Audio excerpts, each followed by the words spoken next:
इसके बाद important note लिखा हुआ है कि in order to show that a finite group is cyclic और not, find the order of every element of जी।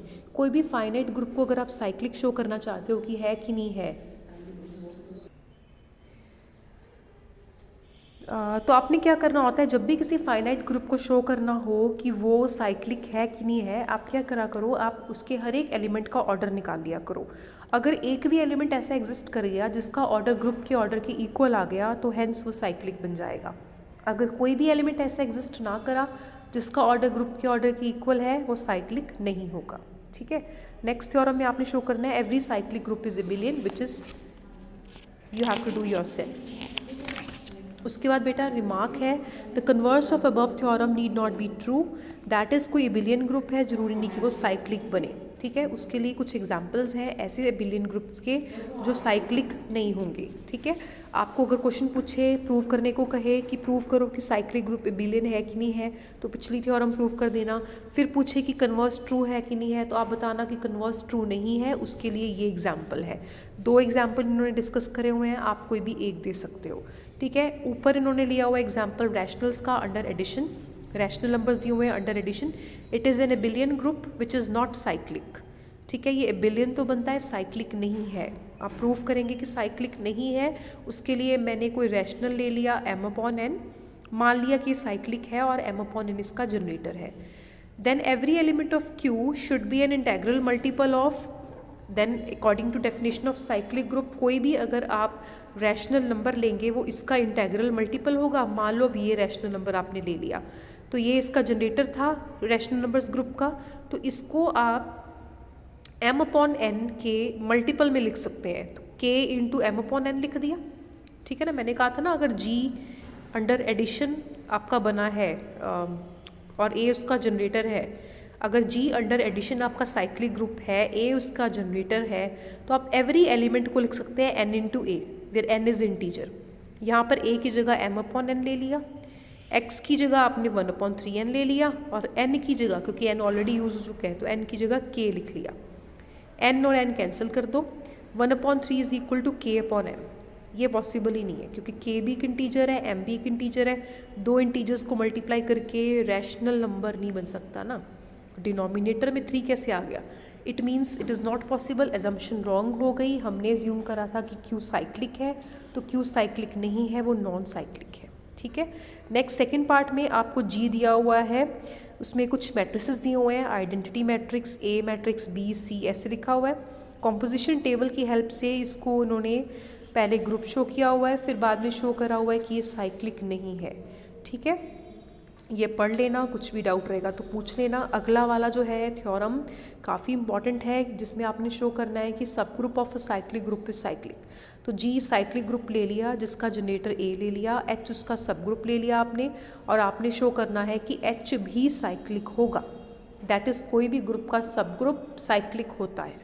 ठीक है, अब सब ग्रुप जो होते हैं बेटा वो ट्रिवियल भी हो सकते हैं, नॉन ट्रिवियल भी हो सकते हैं।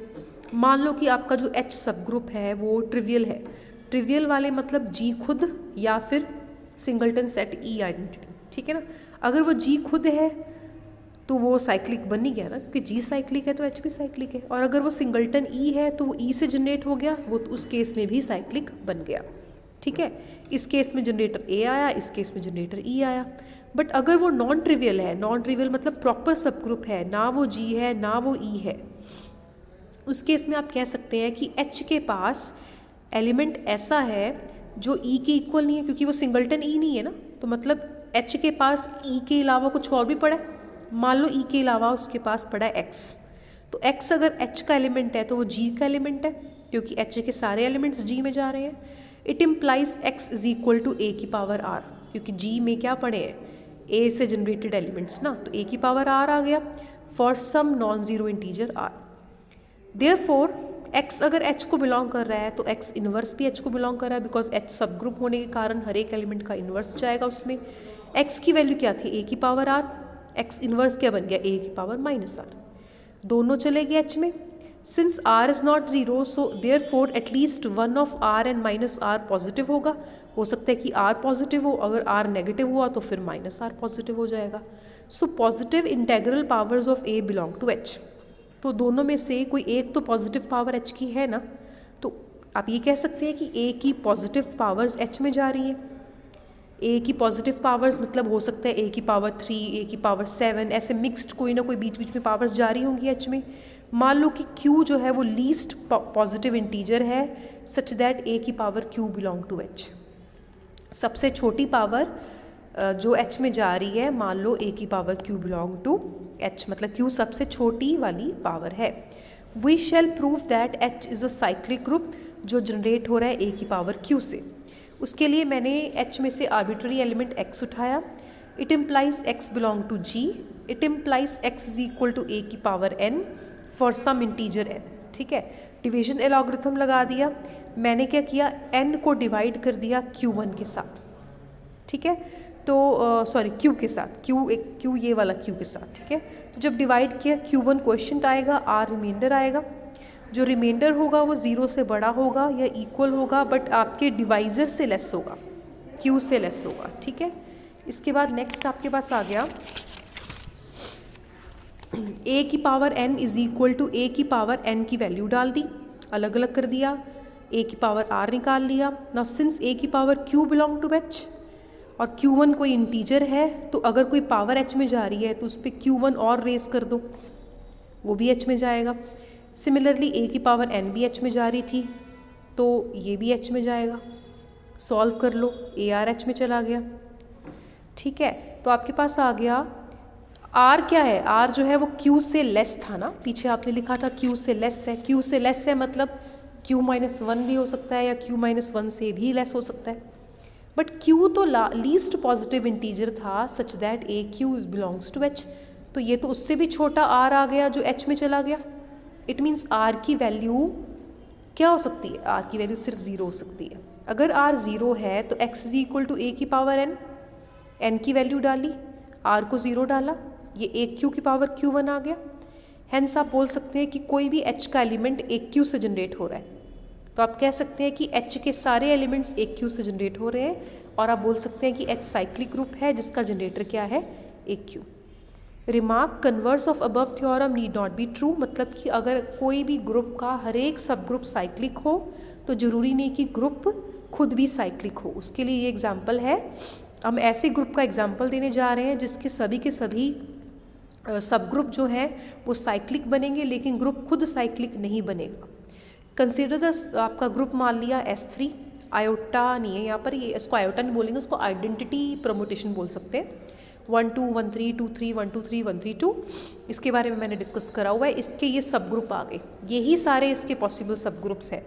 प्रॉपर वाले लिखे हुए हैं, इम्प्रॉपर या ट्रिवियल वाले तो पता ही आपको कौन से हैं। एक S3 खुद, एक identity, singleton identity, that is singleton I set. ठीक है, वो दोनों तो साइक्लिक बनेंगे ही ना। मैं प्रॉपर की बात कर रही हूँ, प्रॉपर है H1 H2 H3 H4। H1 में सिर्फ ये दोनों जाएंगे, ये याद कर लो, सिर्फ यही 4 बनते हैं प्रॉपर इसके। ये चारों के चारों साइक्लिक है, क्योंकि ये वाले को जनरेट कर सकते हो 1 2 के साथ। क्यों जनरेट कर सकते हो 1 2 के साथ, क्योंकि बेटा ये तो 1 2 से जनरेट हो ही जाएगा पावर 1 रेस करके। जब 1 2 इंटू 1 2 करोगे तो आइडेंटिटी आ जाएगा। ठीक है, सिमिलरली ये जनरेट हो जाएगा 1 3 से, ये 2 3 से, और ये 1 2 3 से। ये वाला कैसे 1 2 3 से जनरेट होगा, क्योंकि बेटा 1 2 3 की पावर 1 रेस करी तो 1 2 3 रहा, 1 2 3 इंटू 1 2 3 करा तो 1 3 2 आ गया, और 3 बार मल्टीप्लाई किया तो आइडेंटिटी आ गया। हेंस ये सारे के सारे जो सब ग्रुप हैं S3 के वो साइक्लिक है, लेकिन S3 खुद साइक्लिक नहीं है। S3 खुद साइक्लिक क्यों नहीं है, क्योंकि S3 के पास ऐसा कोई एलिमेंट नहीं है जिसका ऑर्डर S3 के ऑर्डर के बराबर हो। S3 का ऑर्डर कितना है, 6, तो S3 के पास ऐसा कोई एलिमेंट नहीं है जिसका ऑर्डर 6 हो। किसी भी ग्रुप को साइक्लिक शो करने के लिए उसके पास एक एलिमेंट ऐसा होना चाहिए जिसका ऑर्डर ग्रुप के ऑर्डर के बराबर हो, बट यहाँ पर ऐसा नहीं है, hence S3 is not cyclic.